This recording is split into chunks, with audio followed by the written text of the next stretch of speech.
जय शिवराय सर्वांना. तर आपण BXCचं युनिट 1 तर सर्वांनी बघितलंच असेल. तर युनिट 1 मध्ये कसं वाटलं तुम्हाला ते तुम्ही ह्या व्हिडिओमध्ये कमेंट करून आम्हाला नक्कीच सांगा. आज आपण BXCचं बघणार आहे युनिट 2. त्यामध्ये आपण काय काय टॉपिक कव्हर करणार याचा ओव्हरव्ह्यू एकदा आपण बघून घेऊ. पहिला जो टॉपिक आहे तो BJT बघणार आहे. त्यानंतर बायसिंग ऑफ अ ट्रान्झिस्टर, नंतर ट्रान्झिस्टर ॲज अन एम्प्लिफायर आणि स्विच. दोन प्रकारे वापरला जातो ना ट्रान्झिस्टर एम्प्लिफायर म्हणून, स्विच म्हणून. स्विच मध्ये ओपन स्विच, क्लोज स्विच हे बघणार आहे. मॉसफेटला पण आपण ॲज अन एम्प्लिफायर स्विच म्हणून बघणार आहे. नंतर working of PNP, NPN transistor. नंतर कॉमन एमिटर कॉन्फिगरेशन असतं, कॉमन कलेक्टर कॉन्फिगरेशन असतं, कॉमन बेस कॉन्फिग्युरेशन असतं ते पण बघणार आहे. ऑपरेशनल एम्प्लिफायर बघणार आहे. आयडियल ओप एम्प बघणार आहे. त्यानंतर इन्व्हर्टिंग नॉन इन्व्हर्टिंग एम्प्लिफायर ही मेन कन्सेप्ट पण बघणार आहे. नंतर N channel, P channel, enhancement MOSFET. Video आपण शेवटपर्यंत बघा, कारण N channel, P channel MOSFET मधनं एक क्वेश्चन तरी पडतोच दरवर्षी. त्यामुळे BXCचं युनिट 2 खूप इम्पॉर्टंट आहे. तर व्हिडिओला सुरुवात करूया. आपण BXCचं युनिट 1 बघितलंच असेल सर्वांनी. त्यामध्ये ना सगळे मी ना इम्पॉर्टंट क्वेश्चन घेतलेले होते. म्हणजे थोडाफार सिलेबस स्किप पण झालता. पण जे तुम्ही प्रिव्हियस इयर पेपर जर काय अनालाइज केले तर ना त्याच्या बाहेरचं काहीच पडलेलं नाही शक्यतो. म्हणजे मी एक्स्ट्रा घेतलेलंच नाहीये काही. जेवढं पडू शकतंय जे इम्पॉर्टंट आहे तेवढंच घेतलेलं आहे. आणि युनिट 2 मध्ये पण असंच मी क्वेश्चन म्हणजे PDF बनवली किंवा लिहिलंय. त्यामध्ये तुम्हाला जे इम्पॉर्टंट आहे तेच घेतलंय. त्याच्या बाहेरचं शक्यतो काही येणार नाही. आला तर एखादा क्वेश्चन येऊ शकतोय, बट काहीच येणार नाही असं मला वाटतंय. जेवढं मी पूर्ण बनवलंय ना, भरपूर क्वेश्चन घेतलेले आहे त्यामध्ये. सिलेबस भरपूर कव्हर केलाय. तुम्ही जेवढं मी घेतोय तेवढं जरी केलं तरी तुम्हाला चांगले मार्क्स पडून जातील. तर आज आपण युनिट 2 चालू करणार आहे. त्यामध्ये फर्स्ट पॉइंट आहे आपला कन्स्ट्रक्शन ऑफ BJT म्हणून. Construction of BJT.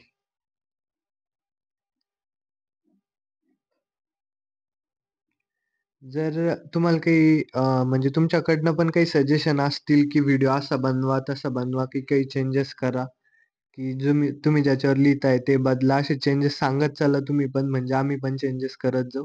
तुम्हाला ज्या पद्धतीने व्हिडिओ आवडतील आम्ही त्याच पद्धतीने शूट करून अपलोड करत जाऊ. तर नेक्स्ट पॉईंट आपला कन्स्ट्रक्शन ऑफ BJT. त्यामध्ये काय असतं, बायपोलार ट्रान्झिस्टर असतं तो म्हणजे ट्रान्झिस्टर BJT मध्ये NPN दोन असतं. पहिलं असतं NPN आणि दुसरं असतं PNP. PNP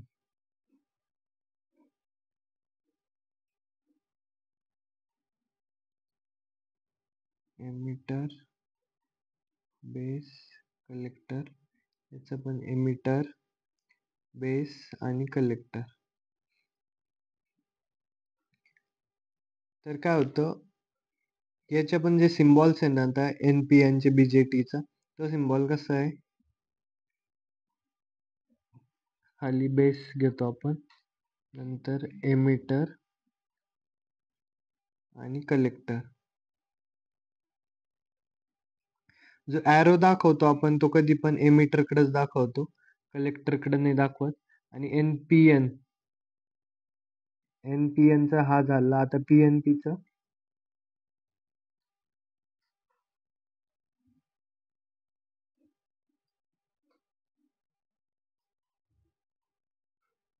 एमिटर, बेस आणि कलेक्टर आणि ॲरो वापस बेस.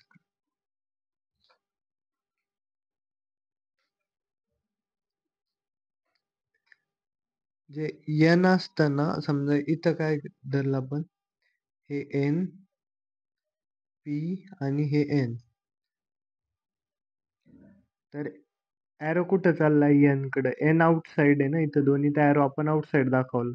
आता याच्यात कसं धरलं आपण, P, N आणि P.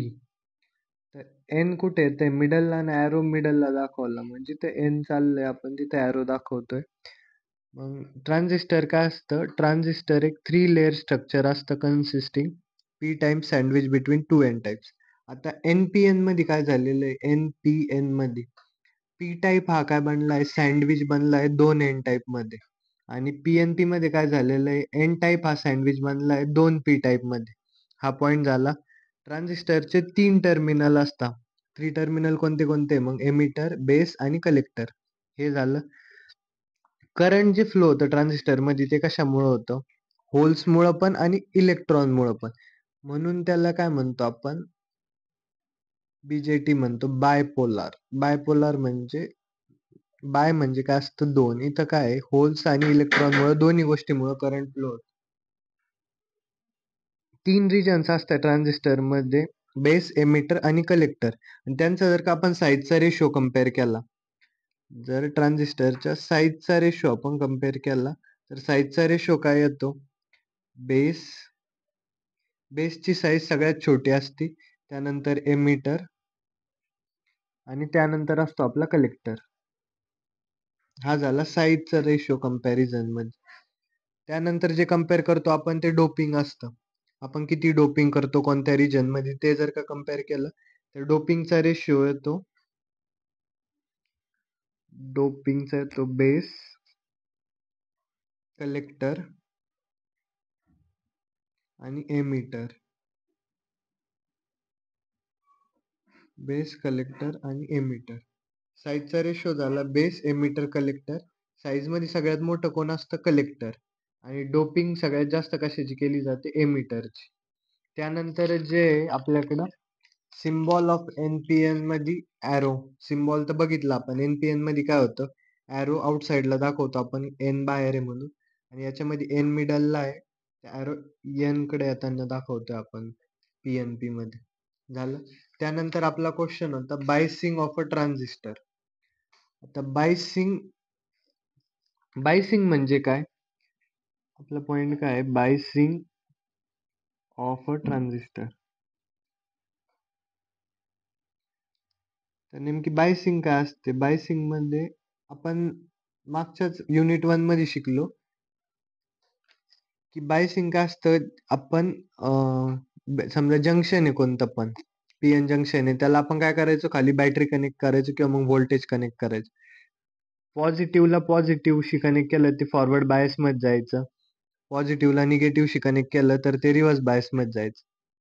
तसंच जर का आपण ट्रान्झिस्टरला पण खाली एक्सटर्नल व्होल्टेज सप्लाय दिला, तर ते काय होतं? त्याची बायसिंग केली आपण असं म्हणतो. म्हणजे जर का आपण ट्रान्झिस्टरला एक्सटर्नल व्होल्टेज अप्लाय केलं, तर ते काय होतं? बायसिंग होते. Biasing of transistor. ट्रान्झिस्टरला आपण 3 रिजन मध्ये बायस करू शकतोय. पहिलं काय? Cut off. मी याचा चार्टच बनवतो. म्हणजे रिजन 3 रिजन्स मध्ये बायस करू शकतोय ना आपण, फर्स्ट, सेकंड आणि थर्ड. आणि याचे किती जंक्शन असतात? आता बेस एमिटर जंक्शन असतं, कलेक्टर बेस जंक्शन असतं आणि याचे ऍप्लिकेशन्स बघणार आहे आपण.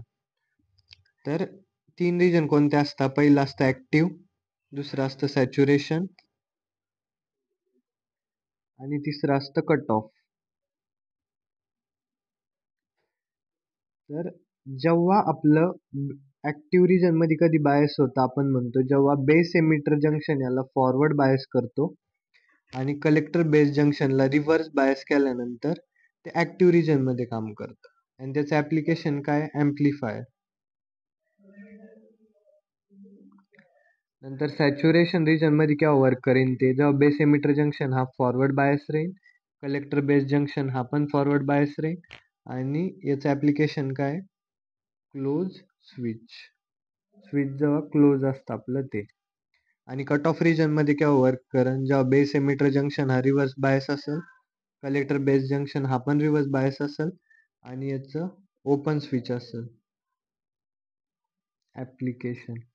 तर हा टेबल पाठ करणं पण इझी आहे, सोपं आहे. 3 रिजन असतात. Active saturation cut off. Active saturation cut off लक्षात राहिलं. त्यानंतर काय आहे, base emitter junction, collector base junction हे तर राहतच. त्यानंतर आपण कसं लक्षात ठेवलं, फॉरवर्ड रिव्हर्स, फॉरवर्ड फॉरवर्ड आणि रिव्हर्स रिव्हर्स. पहिलं काय घ्यायचंय, फॉरवर्ड रिव्हर्स, त्यानंतर फॉरवर्ड फॉरवर्ड, नंतर रिव्हर्स रिव्हर्स. आणि ऍप्लिकेशन काय, ऍम्प्लिफायर, क्लोज स्विच आणि ओपन स्विच. ते झाल्यानंतर आपला थर्ड क्वेश्चन काय आता, ट्रान्झिस्टर ॲज अन ॲम्प्लिफायर. त्याच्यानंतर आपण काय शिकणार आहे, ट्रान्झिस्टर ॲज अन ॲम्प्लिफायर. आपला क्वेश्चन काय होतं, ट्रान्झिस्टर ॲज अन ॲम्प्लिफायर. त्याच्यामध्ये काय होतं, ॲम्प्लिफायर म्हणजे नेमकी काय असतं की जे आपलं सिग्नल असतं ना त्याला ॲम्प्लिफाय करायचं. लो सिग्नल असेल तर त्याला हाय करायचं. म्हणजे आपला जो माईक असतो ना, माईकमध्ये आपण बोलतो, आपलं कोणतं जातं, लो सिग्नल जातं, आणि माईक काय करतं, त्याला मोठ्या आवाजात ट्रान्सफर करण्याचा प्रयत्न करतं ना, म्हणजे हाय याच्यात ट्रान्सफर करण्याचा प्रयत्न करतं. मग माईक काय झालं त्यासाठी ॲम्प्लिफायर. तसंच मग द रेजिस्टन्स ह्या फिगरमध्ये काय आहे, रेजिस्टन्स म्हणजे हा R1, हा R2 आणि हा RL. तर जो हा रेजिस्टन्स आहे R1, R2, R3 जे आहे ते voltage divider bias for an common emitter amplifier साठी. आणि डायग्राम आहे आपली ती कॉमन एमिटर ॲम्प्लिफायर साठी. याच्यामध्ये सेकंड पॉईंट काय, कॅपॅसिटर आहे दोन, CC1 आणि CC2. हे काय करत्या, जे आपलं AC असतं ना त्याला समोर पाठवत्या, आणि DC ला काय करता, ब्लॉक करता. DC सिग्नलला, AC सिग्नलला समोर पाठवता आणि DC सिग्नलला काय करता, ब्लॉक करता. Capacitor CC1 is asked to block DC part in the signal and pass only AC signal. Pass काय करतं, फक्त AC सिग्नल. अँड आता CC1 काय करतं, ब्लॉक करतं DC सिग्नल. पास काय करतं, AC सिग्नल. CC2 पण काय करतं, ब्लॉक DC सिग्नल आणि पास AC सिग्नल. तू कुठं पास करतं ते, मग लोड रेजिस्टन्सला, लोड रेजिस्टन्सला झालं. आणि CC1 ला, CC1 ला आणि CC2 ला आपण काय म्हणतो, कपलिंग कॅपॅसिटर्स, कपलिंग कॅपॅसिटर्स म्हणतो. झाल्यानंतर थर्ड पॉइंट काय, the RC resistance is collector resistor use for controlling the collector current. RC ला काय यूज करतो आपण, RC रेजिस्टन्स, RC म्हणजे कलेक्टर असतं. कलेक्टर रेजिस्टन्स काय यूज करतो आपण, ते कलेक्टर करंट कंट्रोल करण्यासाठी. मग RC कशासाठी यूज होते आपला, कलेक्टर करंट कंट्रोल करण्यासाठी.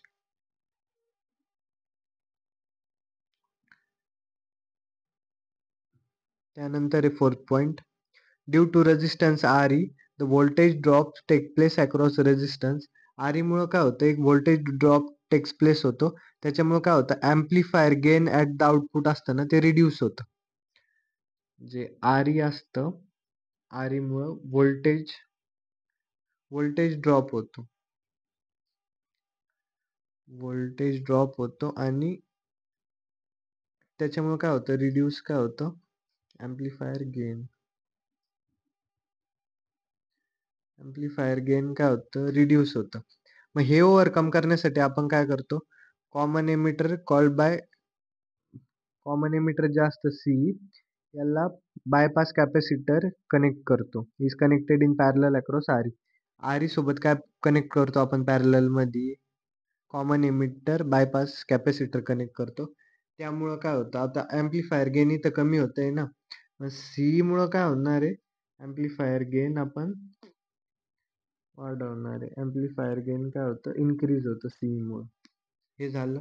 यानंतर काय आता, this bypass the AC signal through the capacitor takes place with the improved gain. यामुळे काय होतं, कॉमन एमिटरमुळे हे पॅरलल मध्ये कनेक्ट असल्यामुळे ॲम्प्लिफायर गेन वाढतो. आणि the amplified output of common emitter amplifier is 180 degree phase shift output. पहिले काय होतं, आपलं सिग्नल असं होतं ना, त्यानंतर हे खालून गेलं ना, मग इथे शिफ्ट चेंज किती न झालं, 180 डिग्री न झालं. आपण इनपुट असं प्रोव्हाइड केलं, आउटपुट आपल्याला असं भेटलं, त्याने याच्यामध्ये डिफरन्स कितीचा झाला, 180 डिग्री फेज शिफ्ट झालं. ट्रान्झिस्टर ॲज अन ॲम्प्लिफायर आपण जेव्हा वापरतो त्यावेळेस इनपुट सिग्नल जे असतं ते आपलं इनपुट सिग्नल आणि आउटपुट सिग्नल डिफरन्स किती असतो, 180 डिग्री ना फेज शिफ्ट होत. 180 डिग्रीने काय होतं, फेज शिफ्ट होत. झालं हा क्वेश्चन. यानंतर काय आपला एक्सप्लेन ऑपरेशन ऑफ तर आपण नेक्स्ट क्वेश्चन कोणता बघणार आहे, operation of transistor as a switch. म्हणजे आपल्याला काय बघायचंय, ट्रान्झिस्टर ॲज अ स्विच बघायचंय. ट्रान्झिस्टर ॲज अ स्विच आपण आत्ता मागं ती कन्सेप्ट शिकलो की आपलं तीन रिजन मध्ये ऑपरेट होतं, ऍक्टिव्ह, सॅच्युरेशन आणि कट ऑफ. त्यामध्ये दोन जंक्शन असतात, base emitter junction, collector base junction. जे आपलं हे जे स्विच असतं ना, ट्रान्झिस्टर ॲज अ स्विच, ते दोन रिजन मध्ये ऑपरेट होतं, सॅच्युरेशन आणि कट ऑफ. आणि त्याचे आपण ऍप्लिकेशन बघितले होते ना, स्विच क्लोज आणि स्विच ओपन. तसंच आहे मग, स्विच क्लोज जे असेल ते फॉरवर्ड फॉरवर्ड, म्हणजे आपण डायग्राम वर तुम बघू आता. डायग्राम काढली, हे बेसचं रेजिस्टन्स बी पॉइंट घेतला आपण,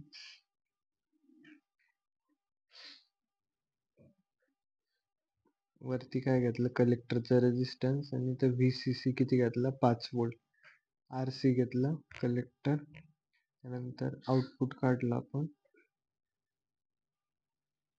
V0 equal to VCE equal to VCC. याला काय केलं आपण, ग्राउंडेड केलं.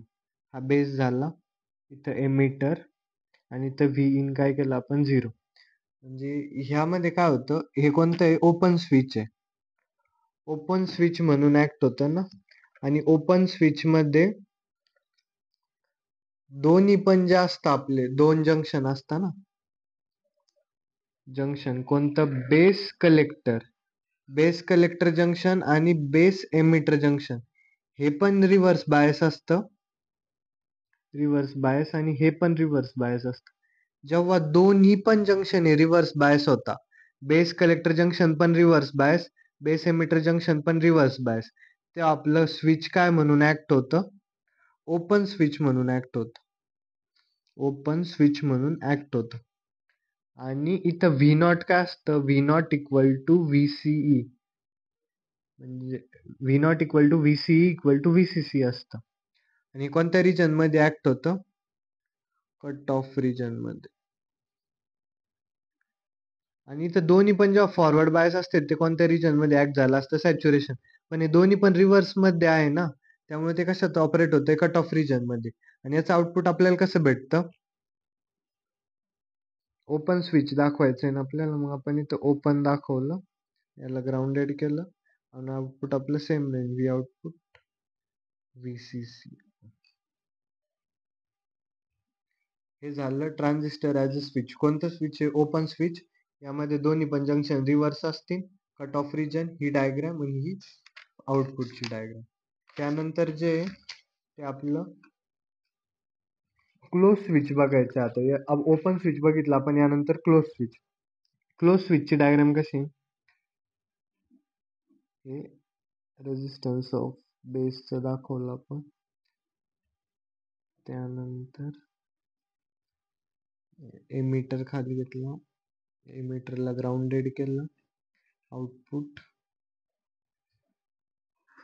रेजिस्टन्स ऑफ कलेक्टर, VCC जे आपण ते किती घेतलं, 5 वोल्ट घेतलं. Vin पण किती घेतलं, 5 वोल्ट घेतलं. आणि आउटपुट जे दाखवले, VCE इक्वल टू 0. तर यामध्ये काय होतं, दोन जंक्शन आहे आपले, कोणते, बेस कलेक्टर आणि बेस एमिटर.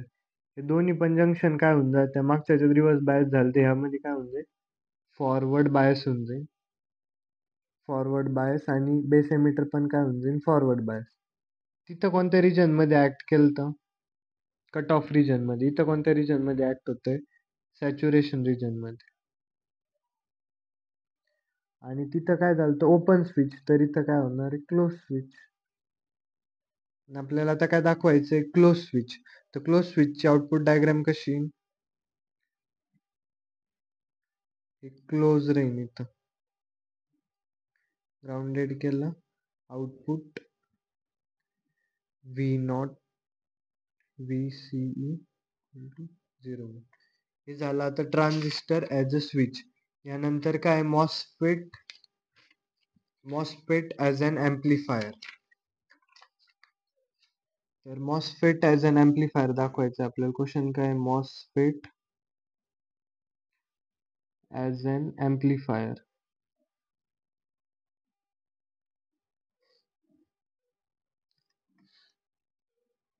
जी सर्किट डायग्राम असते ती मॉसफेट ऍज एम्प्लिफायरची, ती काढून घ्या आपण पहिले. व्ही, त्यानंतर कॅपॅसिटर, तर VGS दाखवायचं, हे RGS.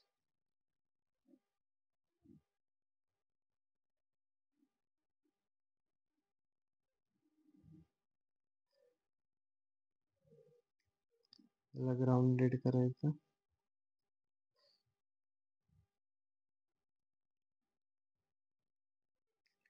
Plus VDD.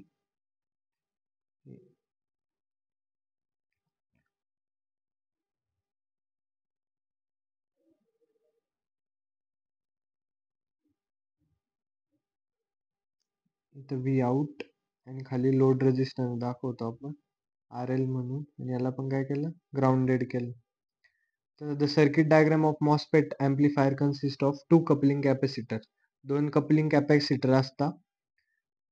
And positive bias gate to source voltage. नंतर सेकंड पॉईंट काय, the voltage VGS applied is much more than that of threshold voltage. जे VGS व्होल्टेज अप्लाय करतो आपण, ते कसं थ्रेश होल्ड करता खूप जास्त असतं. देन थर्ड पॉईंट काय आपला, AC input voltage is applied for positive half cycle. जेव्हा आपण पॉझिटिव्ह हाफ सायकल साठी AC इनपुट व्होल्टेज अप्लाय करतो, कोणती पॉझिटिव्ह हाफ सायकल साठी, त्यावेळेस कंडक्टिव्हिटी काय होते, कंडक्टिव्हिटी इन्क्रीज होते. आणि ID पण काय होतं, इन्क्रीज होतं. कंडक्टिव्हिटी वाढते आणि ID पण वाढतो. कशामध्ये, पॉझिटिव्ह हाफ सायकल मध्ये. आणि नंतर काय होईल मग, निगेटिव्ह हाफ सायकल असेल. निगेटिव्ह हाफ सायकल मध्ये, निगेटिव्ह हाफ सायकल मध्ये काय होईल, कंडक्टिव्हिटी जी असते आपली ती लेस असते. आणि ID पण काय होईल, तसंच डिक्रीज होऊन जाईल. The small change in gate voltage has large change in drain. म्हणजे आपण छोटा गेट व्होल्टेज मध्ये, small change in gate voltage has large change in drain current. कशामध्ये चेंज दाखवत असतं, large change in drain current. Hence MOSFET. आपण काय म्हणलो ऍम्प्लिफायरचं, की जे आपलं सिग्नल असतं, मी कोणतं एक्झाम्पल घेतलं होतं माईकचं, की माईक आपण जे बोलतो ते लेस सिग्नल असतं ना, लो सिग्नल. ते जे करतं माईक ऍम्प्लिफायर म्हणून ऍक्ट होतं. आणि ऍम्प्लिफायर कशात, आपला आवाज कशात, मोठ्या आवाजात कन्वर्ट करतात. तसंच मग आपल्याला चेंज पण काय राहतो, तिथं जास्त असतो ना तो चेंज. मग इथं the small change in gate voltage has large change in drain current. हे मॉसफेटला मग आपण काय म्हणून यूज करू शकतोय, ऍम्प्लिफायर म्हणून. MOSFET can be use as amplifier म्हणून यूज करू शकतो आपण. झालं, मॉसफेट ऍज अन एम्प्लिफायर झालं. आता आपल्याला काय बघायचंय, मॉसफेट ऍज अ स्विच. यानंतर आपलं MOSFET as a switch. MOSFET as a switch. तुम्हाला जी मी PDF प्रोव्हाईड केलेली आहे व्हिडिओच्या डिस्क्रिप्शनमध्ये किंवा मग आमची जी वेबसाईट आहे त्या वेबसाईटवरती मी स्वतःची हँड रिटन PDF प्रोव्हाईड केलेली आहे. त्या PDF मधनं शिकवतोय मी. तर तुम्ही जे बघताय ते तुम्ही वाटलंच तर PDF डाउनलोड करून बघा किंवा मग त्याचे झेरॉक्स करून घेऊ शकताय म्हणजे तुम्हाला बघण्यासाठी सोपं जाईल किंवा मग झेरॉक्स झेरॉक्स केल्यानंतर बघा, वाचू शकताय. मी जे शिकवलंय तेच आहे सर्व पॉइंट त्याच्यातूनच शिकवतोय मी त्या PDF मधलं. आणि त्या PDFच्या बाहेरचं काही येणार नाही. तुम्हाला जर का तो क्वेश्चन आला, तुम्ही तेवढं जरी लिहिलं, मी जेवढं दिलेलं आहे त्या PDF मध्ये, त्यामध्ये पण तुम्हाला पूर्ण मार्क्स भेटून जातील. तर मग आता आपण कोणता प्रश्न बघतोय? MOSFET as a switch. MOSFET as a switch मध्ये काय असतं? N चॅनल MOSFET असतं आणि P चॅनल MOSFET असतं. मग आपण N चॅनल MOSFET साठी बघणार आहे पहिले. N channel MOSFET. इथं पण तेच आहे, ओपन स्विच आणि क्लोज स्विच तेच बघायचं आपल्याला. एन चॅनल मॉसफेट साठी मग आपण काय घेतलं, VCC जो आहे तो प्लस व्होल्ट घातला. त्यानंतर इथं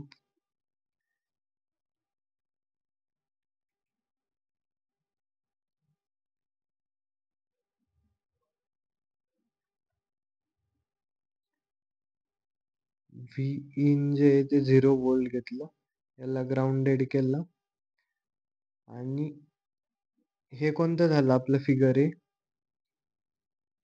फिगर ए जी आहे ती एन चॅनल आहे. हा जो ॲरो दाखवला आपण, तो ॲरो कुठे आहे? इनवर्ड असतो इथं. आणि हे मॉसफेट आहे, हे कोणतं आहे? ओपन स्विच आहे. Open switch. मग इथं ओपन दाखवायचंय आपल्याला, आपण कसं दाखवणार आहे? ओपन केलं.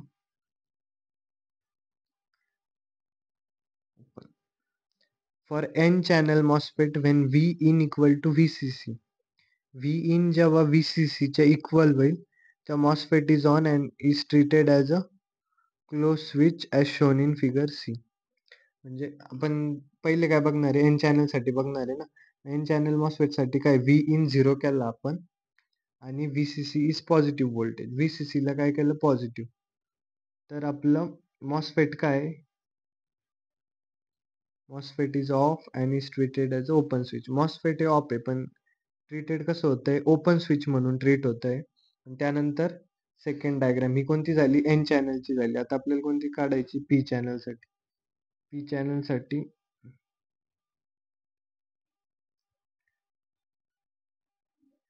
इथं जे ॲरो आहे तो आउटवर्ड दाखवायचा आपल्याला, याला ग्राउंडेड केलं आपण. इथं V in equal to VCC केलं आणि इथं काय दाखवतोय आपण? हे पण ओपन स्विचच, पण हे पी चॅनल साठी VCC equal two plus V, VCC equal two plus V. कळलं? इथं काय केलं आपण? V in 0 केलता, VCC पॉझिटिव्ह केलता. इथं V in ला VCC च्या इक्वल केलं आणि VCC पॉझिटिव्ह केलं. तर हे पी चॅनल मॉसफेट आहे. पी चॅनल मॉसफेट आहे आणि पी चॅनल मॉसफेट हे पण ऑफ आहे म्हणजे ओपन स्विच म्हणून ट्रीट होईल. आणि याच्यात काय असतं? V in equal to VCC असतं. झालं नाही तर V in इक्वल टू 0 होतं. हे कळलं? एन चॅनल मॉसफेट आणि पी चॅनल मॉसफेट हे ओपन स्विच साठी दोन्ही पण. आणि त्यानंतर आता क्लोज स्विच साठी कसं राहील? मग क्लोज स्विच साठी बघणार आपण. तर क्लोज स्विच साठी डायग्राम कसं येईल? आता वरती VCC, रेजिस्टन्स, मॉसफेट काढून घेतला आपण पहिले. इथं ॲरो इनवर्ड दाखवला, हे ग्राउंडेड केलं आणि इथं V in equal to VCC केलं.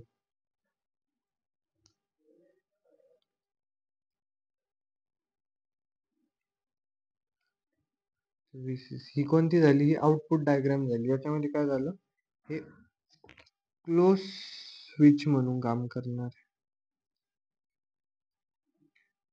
क्लोज स्विच हे कोणतं मॉसफेट आहे? एन चॅनल मॉसफेट आहे. आणि आता पी चॅनल मॉसफेट साठी काय करणार आपण? पी चॅनल साठी पण तेच सेम डायग्रामिंग, फक्त एरो कुठं दाखवायचं आपल्याला? आउटवर्ड दाखवायचं आहे. आणि इथं व्ही इन काय घेतलंय आपण? व्हीसीसी. तर इथं काय होणार आहे?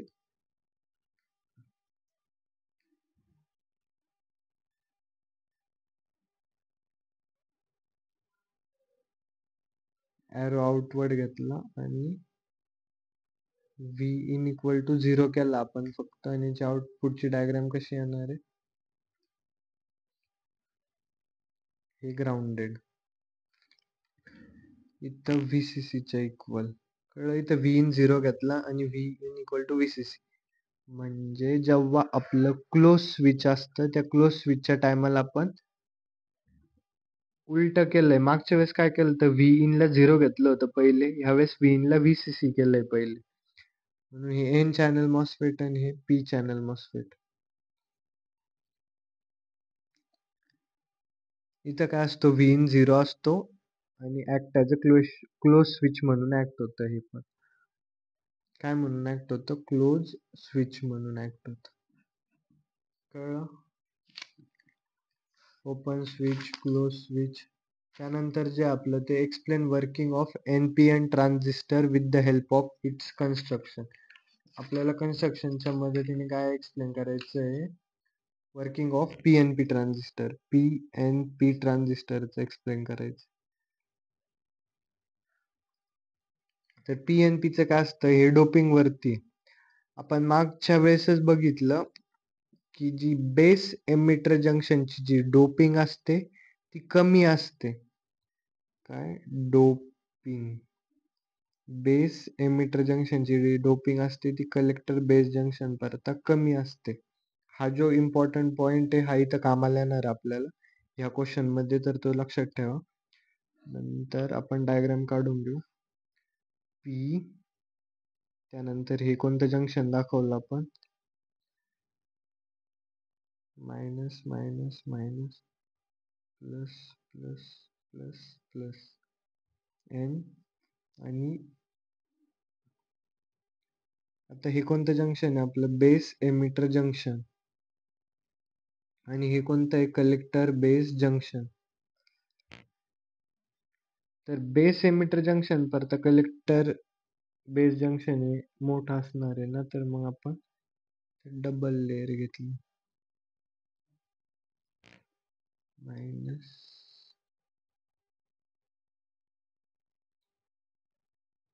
पी एन पी घेतलं आपण. इथं एमिटर,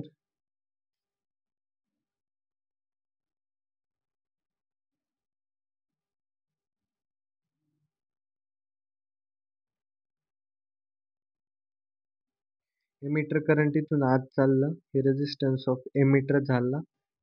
ही एमिटर, हे VCC, इथं बेस करंट, हे कलेक्टर करंट. आणि यामध्ये काय होतं? आता battery VEE and VCC are connected in such a way that base emitter ह्या कशा कनेक्ट केलाय आपण? पॉझिटिव्हला पॉझिटिव्हशी कनेक्ट केलंय आणि इथं पण पॉझिटिव्हला निगेटिव्हशी कनेक्ट केलंय. म्हणजे जे आपलं बेस एमिटर जंक्शन आहे, बेस एमिटर जंक्शन काय झालं मग? Base emitter junction is forward bias. Base emitter junction J झालं ते फॉरवर्ड बायस झालं. कशावरनं? कारण पी म्हणजे पॉझिटिव्ह असतं, पॉझिटिव्हला पॉझिटिव्हशी, बॅटरीच्या पॉझिटिव्ह टर्मिनलशी कनेक्ट केलं तर ते फॉरवर्ड बायस. आणि दुसऱ्या जागेवर काय करेल आपण? कलेक्टर बेस जंक्शनला बॅटरीच्या निगेटिव्ह टर्मिनलशी पी कनेक्ट केलाय, म्हणजे ते कोणतं झालं? Reverse bias. आणि बेस एमिटर जंक्शन हे फॉरवर्ड बायस मध्ये आणि कलेक्टर बेस जंक्शन हे रिव्हर्स बायस मध्ये. आपण जो आता ग्राफ शिकलो, ग्राफ म्हणतो, जो काय म्हणतो मी, जी डायग्राम बघितली आपण, ऍक्टिव्ह रिजन, सॅच्युरेशन रिजन आणि कट ऑफ रिजन. तर ऍक्टिव्ह रिजन मध्ये फॉरवर्ड बायस रिव्हर्स बायस होतं. कट ऑफ आणि सॅच्युरेशन मध्ये काय होतं? हे दोन्ही फॉरवर्ड फॉरवर्ड होते आणि एक तर दोन्ही रिव्हर्स रिव्हर्स होते. पण जे ऍक्टिव्ह रिजन होतं, ऍक्टिव्ह रिजन मध्ये एक फॉरवर्ड आणि एक रिव्हर्स होतं. तर मग इथं काय फॉरवर्ड रिव्हर्स आहे ना, मग हे कोणत्या रिजन मध्ये काम करणार आहे? ऍक्टिव्ह रिजन मध्ये काम करणार आहे. कळलं? त्यानंतर सेकंड पॉइंट काय, when base emitter junction is forward bias. जेव्हा हे फॉरवर्ड बायस झालं तेव्हा पी टाईप मधले मग पॉझिटिव्ह इथून जाणार आहे, पॉझिटिव्ह पॉझिटिव्ह. मग इथं काय राहणार आहे, होल्स जास्त असणार आहे पी टाईप मध्ये. तर होल जास्त असणार आहे तर मग हे इकडून पण पॉझिटिव्ह जात आहे आणि पी मध्ये पण पॉझिटिव्ह. तर पॉझिटिव्ह पॉझिटिव्ह काय करणार आहे, रिपेल. रिपेल केल्यानंतर हे एन टाईप मध्ये जम्प करतील ना. त्यामुळे जे इथले पॉझिटिव्ह असतात ते कशात जातात, एन टाईप मध्ये एंटर करतात. आणि इकडून काय जात आहे आता, निगेटिव्ह. निगेटिव्ह गेलं, निगेटिव्ह पॉझिटिव्ह काय होणार आहे, अट्रॅक्ट. तर आता इथं पण पी आहे पण इथं पण काही नाही. पॉझिटिव्ह इथून होल्स काय होतील, आय कलेक्टर करंट म्हणून खाली येतील. म्हणजे इलेक्ट्रॉन्स पण असतील इथं आणि एन टाईप मध्ये इथं पण जास्त इलेक्ट्रॉन्स असतील. तर इलेक्ट्रॉन्सला काय होणार आहे, होल्स तर खाली येतील पण इथे इलेक्ट्रॉन्स राहील ना, ते ह्या साईडला पुश होतील यांच्या साईडला. मग ते इथे अप्लाय होऊन जात्या. आणि इथले पण जे पॉझिटिव्ह येतं इथून पॉझिटिव्ह, आणि हे पॉझिटिव्ह काय होणार आहे, ट्रान्सफर होणार आहे. मग पॉझिटिव्ह ह्या साईडला येतील, निगेटिव्ह ह्या साईडला येत. कळलं? त्यानंतर थर्ड काय, holes enter from P types recombine with electrons in lightly dope N type. Hole जे एंटर होते पी टाईप मधून ते एन टाईप मध्ये रिकम्बाईन होऊन जातं, बेस करंट म्हणून निघतं ते. आणि remaining large number of holes left after recombination cross base and collector base junction and enter in p type collector region constituting collector current. Collector current म्हणून पण निघता. आणि यामधून काय ते होतं आपलं जे एमिटर करंट जाते आपलं, आय एमिटर करंट जे ते कशाचे इक्वल आहे, ते कशात डिवाइड होते, बेस मध्ये पण जाते आणि कलेक्टर मध्ये पण जाते. म्हणजे आय बेस मध्ये पण चाललं आणि आय कलेक्टर. ही इक्वेशन भेटते आपल्याला, I emitter equal to I base plus I collector. कळलं? यानंतर हे झालं पी एन पी ट्रान्झिस्टर. आता आपण काय बघणार आहे, एन पी एन ट्रान्झिस्टर आणि त्याचं कन्स्ट्रक्शन. तर एन पी एन मध्ये काय होतं, आपण डायग्राम काढली पहिले एन पी एन ची. आणि इथं पण जे बेस एमिटर जंक्शन ते छोटं दाखवायचं आणि कलेक्टर बेस जंक्शन जे ते वाढवं दाखवायचं, जास्त दाखवायचं. त्याच्यानंतर आपण हे जंक्शन काढून घेतलं, नंतर पी आणि हे थोडस मोठं जंक्शन आणि एन. इथे स्टार्टिंगला काय चार्ज आपला plus plus plus plus plus minus minus minus minus minus minus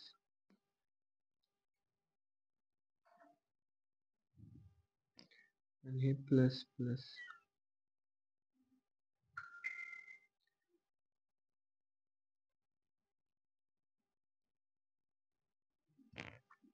आपण आता हे कोणतं करंट आहे, एमिटर करंट. त्याला आपण रेजिस्टन्स कनेक्ट केला आर एमिटर, म्हणजे एन आहे, एन ला निगेटिव्ह शी कनेक्ट केला आपण. तर ते कशात गेलं, फॉरवर्ड बायस मध्ये. इथून बेसचं घेतलं, आय बेस आणि आय कलेक्टर. इथं कोणतं घेतलं, R C B C C PE. आता जे दोन जंक्शन आहे आपल्याकडं, कोणतं, बेस एमिटर जंक्शन, याला कशात केलं आपण, फॉरवर्ड बायस. आणि बेस कलेक्टर जंक्शन कशात केलं आपण, पॉझिटिव्हला निगेटिव्हशी कनेक्ट केलं म्हणजे रिव्हर्स बायस मध्ये गेलं. मग फॉरवर्ड रिव्हर्स हे पण कशात, कोणत्या रिजन मध्ये काम करणार आहे, ऍक्टिव्ह रिजन मध्ये काम करणार आहे. त्यानंतर battery VEE and VCC are connected in such a way that base emitter junction is forward bias and collector base junction is reverse bias. Transistor is bias in active region. Transistor कोणत्या region मध्ये bias झालं, active region मध्ये. त्यानंतर जी depletion region आहे of base emitter junction, base emitter जंक्शनची जी depletion region आहे ती स्मॉलर आहे, कशा परता, बेस कलेक्टर जंक्शन परत. ठीक आहे, डिप्लिशन रिजन. डिप्लिशन रिजन झाल्यानंतर as base emitter junction is forward bias electrons from N type. N type मध्ये बेस एमिटर जंक्शन कोणता आपला हा फॉरवर्ड बायस, त्याच्यामुळे electrons from N type enter into P type base. हे कशात जातील याच्यातले इलेक्ट्रॉन्स, निगेटिव्ह निगेटिव्ह आहे ना, रिपेल केल्यानंतर याच्यातले इलेक्ट्रॉन पी टाइप मध्ये जातील अँड जनरेट्स एमिटर करंट. कोणतं करंट जनरेट करता येते, एमिटर करंट. त्यानंतर electron entered in a base region recombine with holes. आता इथून जे इथं इलेक्ट्रॉन्स गेलेले ते पी टाइप मध्ये काय जास्त असतात, होल्स. तर मग होल्स सोबत रिकम्बाईन झाल्यानंतर बेस काय थिन आणि लाईटली डोप आहे ना, त्यामुळं current due to recombination with electrons is small, call base current. इथून काय गेले इलेक्ट्रॉन्स होल सोबत गेले आणि त्यामुळे जे करंट जनरेट झाले तर ते बेस करंट जनरेट झालं. आणि बेस करंट नंतर as the remaining large number of electrons left after recombination cross base region and collector base junction enter N type region. नंतर जे किती मोठे इलेक्ट्रॉन्स राहिले होते ते कशात गेले, एन टाइप रिजन मध्ये गेले. आणि त्यामुळे जे करंट तयार होतं ते कोणतं तयार होतं, कलेक्टर करंट. मग इथं इक्वेशन काय बनती, I E equal to I B plus I C. जे मीटर करंट जनरेट झालं ते कशात गेलं, आय बी ला पण गेलं आणि आय सी ला पण गेलं. मग ही इक्वेशन जनरेट झाली. त्यानंतर आता कोणतं बघणार आहे आपण, मॉसफेट. हे झाल्यानंतर आपण बघणार आता मॉसफेट. मॉसफेट साठी मॉसफेट असतं एन चॅनल आणि पी चॅनल मॉसफेट असतं. त्यामध्ये त्याची डायग्रॅम, त्याचे कॅरेक्टरिस्टिक्स हे सगळं बघणार आहे आपण. तर जे मॉसफेट आहे, पहिलं जे मॉसफेट बघणार आहे आपण ते एन चॅनल मॉसफेट. पहिलं जे ते एन चॅनल मॉसफेट हा टॉपिक इम्पॉर्टंट आहे. एन चॅनल किंवा पी चॅनल मधून एक मॉसफेटचा तरी प्रश्न पडतोच. तर हे जे कन्स्ट्रक्शन सिम्बॉल आहे, डायग्राम आहे, हे थोडस अवघड आहे काढण्यासाठी, बट लेट्स ट्राय. पहिले काय केलं आपण, एक स्क्वेअर काढून घ्यायचं.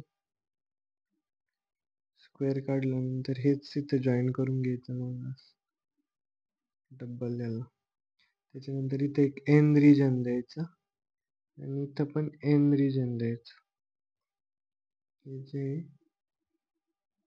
कलर करून घे. हे कोणतं आहे, पी टाईप सबस्ट्रेट आहे.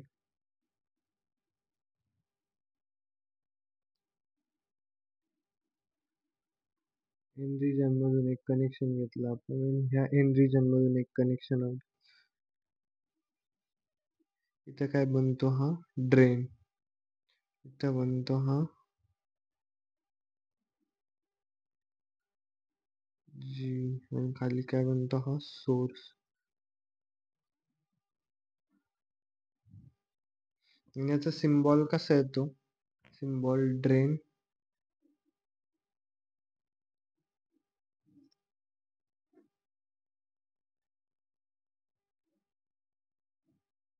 जी एस, हा झाला याचा सिम्बॉल. सिम्बॉल मध्ये जो ॲरो आहे तो इनवर्ड असतो. त्यानंतर आपल्याला जे काढायचंय ते मेन डायग्राम, त्यामध्ये काय ड्रेन, गेट आणि सोर्स. हे कसं काढशाल आता, ठीक आहे. यामध्ये पण सेम करायचं. पहिले काय केलं आपण, छोटस हे एक सिम्बॉल काढून घेतलं. यानंतर याला केलं, इथं पण एक एन टाईप द्यायचं, इथं पण एक काय द्यायचं, एन टाईप द्यायचं. हे एक होल्स असतात ते जाताना, इथं इलेक्ट्रॉन्स असतात एन टाईप मधून बाहेर.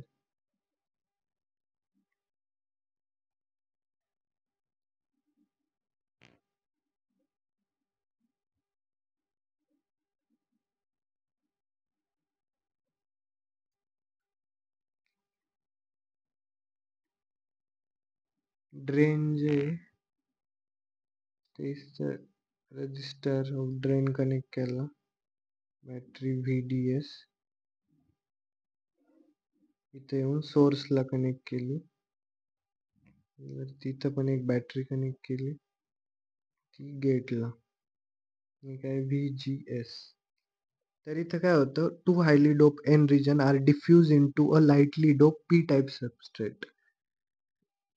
जे दोन हायली डोप एन रिजन असतं, हे दोन काय एन रिजन आहे हायली डोप, त्याला आपण कशात डिफ्यूज केलंय, lightly dope P type substrate मध्ये.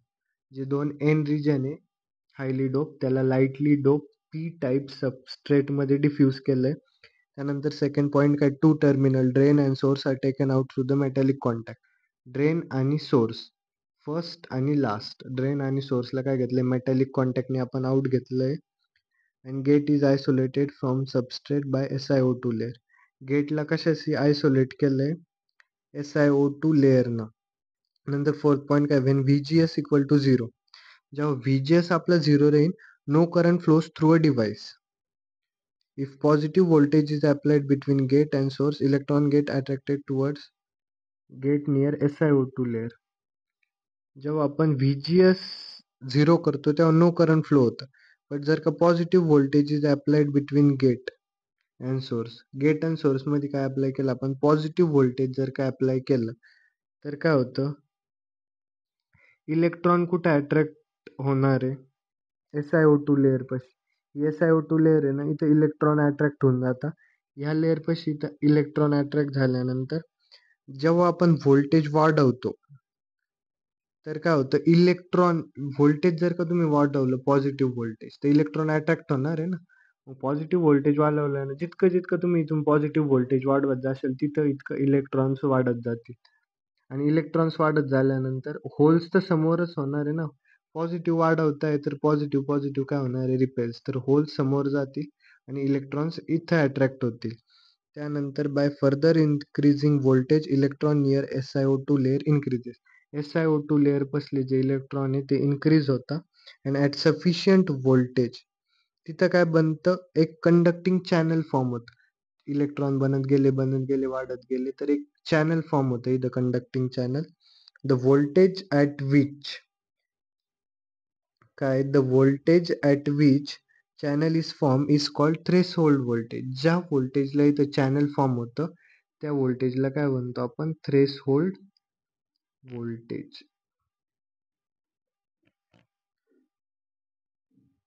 And current starts flowing after this voltage. ह्या व्होल्टेज नंतर काय होतं, करंट फ्लो होणं स्टार्ट होऊन जातं. त्यानंतर याचे ड्रेन कॅरेक्टरिस्टिक आपण काय बघणार आहे, ड्रेन कॅरेक्टरिस्टिक.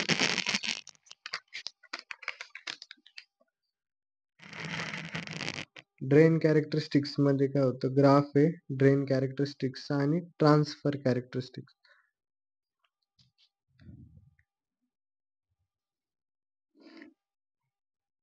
ड्रेन कॅरेक्टरिस्टिक्स मध्ये VD, ID आणि VDS. इथं काय असतं, VGS हे कॉन्स्टंट असतं. आपण काय करणार आहे, पहिलं हे असंच वाढत वाढत जाईल.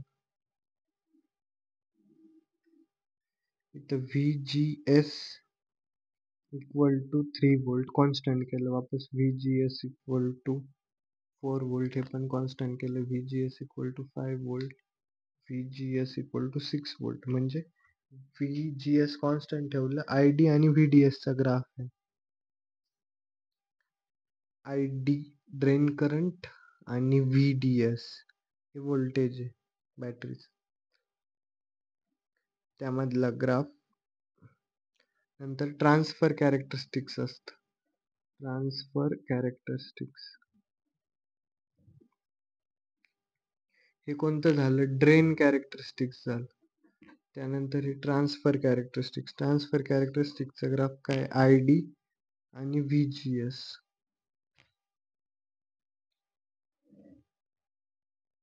ते काय असतं, VT0. हा झाला ट्रान्सफर कॅरेक्टरिस्टिक्सचा ग्राफ, हा झाला ड्रेन कॅरेक्टरिस्टिक्सचा ग्राफ. कळलं एन चॅनल. एन चॅनल मध्ये काय केलं आपण, पहिले VGS ला पॉझिटिव्ह व्होल्टेज अप्लाय करतो.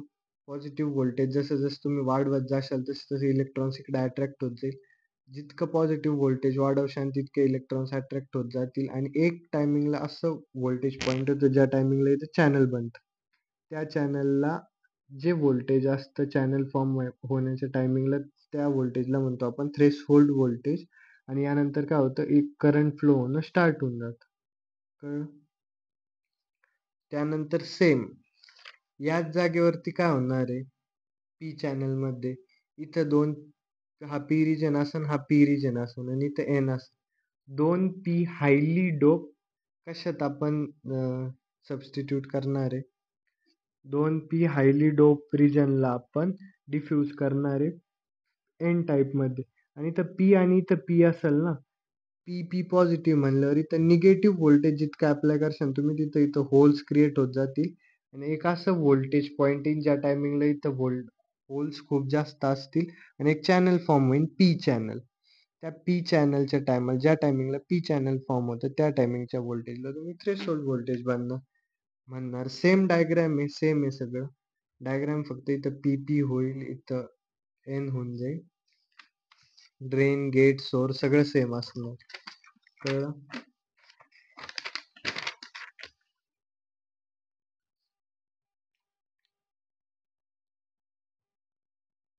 आता पी चॅनल मॉसफेट मध्ये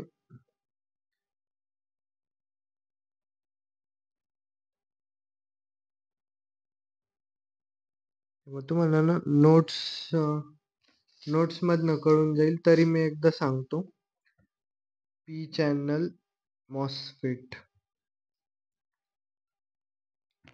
आता एन चॅनल बघितलं आपण, आता पी चॅनल मॉसफेट हे इम्पॉर्टंट आहे म्हणून घेऊ आपण, कारण पी चॅनल किंवा एन चॅनल मध्ये एक तरी प्रश्न येतो. डायग्राम पाठ करून घ्या कशी काढायची, इझी डायग्राम आहे. काही नाही, ते एक सबस्ट्रेट, एन सबस्ट्रेट दिला आपण हा आता सबस्ट्रेट. त्यानंतर इथं पी रिजन, इथं पण पी रिजन, पी मधून एक कनेक्शन आउट घेतलं, हे आपण पी मधून एक कनेक्शन आउट घेतलं.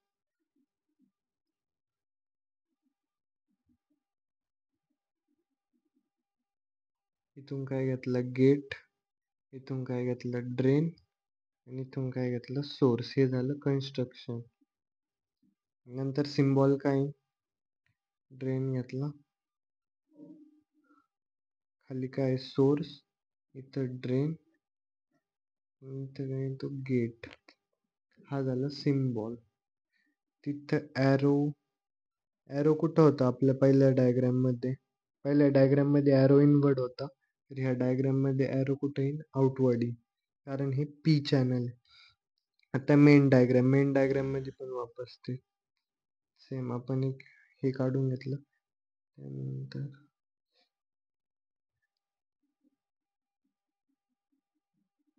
हा कोणता झाला, एन सबस्ट्रेट झाला.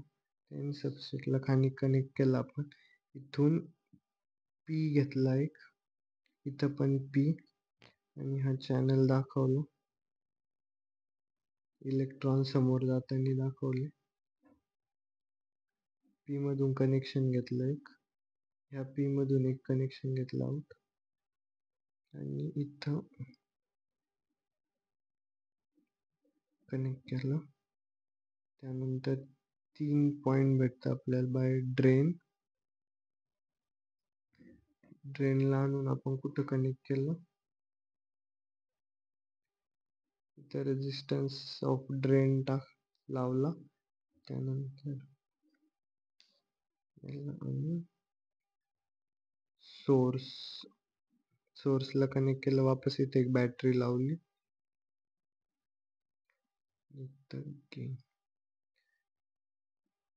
इथं काय झालं, आता two highly dope P regions जे ते आपण डिफ्यूज केले lightly dope N type substrate मध्ये. त्यानंतर जेव्हा VGS इक्वल टू 0 राहील, हे काय VGS, आणि ही कोणती आहे VDS. VGS जेव्हा 0 करशाल तुम्ही त्यावेळेस करंट फ्लो होईल का, करंट फ्लो नाही होणार. आणि if negative voltage is applied between the source, इथं जर का निगेटिव्ह व्होल्टेज अप्लाय केलं आपण, निगेटिव्ह व्होल्टेज अप्लाय केल्यानंतर निगेटिव्ह कशी कोण अट्रॅक्ट होणार आहे, पॉझिटिव्ह, म्हणजे होल्स अट्रॅक्ट होणार. होल्स अट्रॅक्ट झाले, त्यानंतर जसं जसं तुम्ही निगेटिव्ह व्होल्टेज वाढवशाल तसं तसं इथं होल्स वाढत जातील. आणि एक वेळ अशी येईल की ज्या निगेटिव्ह व्होल्टेजला इथं चॅनल फॉर्म होईल. त्या चॅनलच्या टायमिंगला जे व्होल्टेज असतं त्या व्होल्टेजला म्हणतो आपण, मागच्या वेळेस काय म्हणलो होतो, थ्रेशोल्ड व्होल्टेज. तर इथं पण तेच म्हणतो आपण, काय, थ्रेशोल्ड व्होल्टेज. कळलं? ते conducting P region and form conducting channel form होतं ह्या SiO2 लेअरच्या साईडला. त्या लेअरच्या साईडला जे चॅनल फॉर्म होतं त्याला म्हणतो आपण पी चॅनल. आणि त्यामुळं नंतर काय फ्लो होणं स्टार्ट होऊन जातं, करंट फ्लो होणं स्टार्ट होऊन जातं. त्यानंतर ड्रेन कॅरेक्टरिस्टिक्स आणि ट्रान्सफर कॅरेक्टरिस्टिक्स. आता ड्रेन कॅरेक्टरिस्टिक्सचा ग्राफ कसा येणार आहे,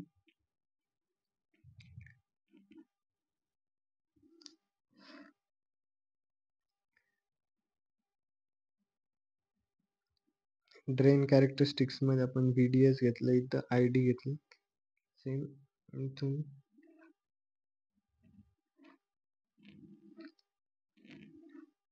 कॉन्स्टंट काय ठेवायचं आहे आपल्याला यावेळेस, VGS इक्वल टू -3 वोल्ट घेतलं, VGS इक्वल टू -4 वोल्ट घेतलं, VGS इक्वल टू -5 वोल्ट घेतलं, VGS इक्वल टू -6 वोल्ट घेतलं. हे drain characteristics of P channel आहे. पी चॅनल मध्ये आपण काय करतो, पी चॅनल मॉसफेट, त्यामध्ये VGS कॉन्स्टंट ठेवतो. आणि हा ग्राफ कशाचा आहे, ड्रेन करंट आणि VDS. आणि ट्रान्सफर कॅरेक्टरिस्टिक्स मध्ये काय येणार आहे, ट्रान्सफर कॅरेक्टरिस्टिक्स, त्यामध्ये ग्राफ कसा येतो, हे घेतलं आपण ID, तर -VGS आणि हे +VGS आणि हा 0 पॉईंट बॅकवर्ड ग्राफ येतो. कळलं? हा झाला ट्रान्सफर कॅरेक्टरिस्टिक्सचा ग्राफ, हा झाला ड्रेन कॅरेक्टरिस्टिक्सचा ग्राफ. आपण काय बघितलं, एन चॅनल मॉसफेट बघितलं, पी चॅनल मॉसफेट बघितलं. कळलं? हे 2 क्वेश्चन इम्पॉर्टंट आहे, ह्या दोन्ही मधून एक तरी पडणार आहे, सो हे परफेक्ट करून जा.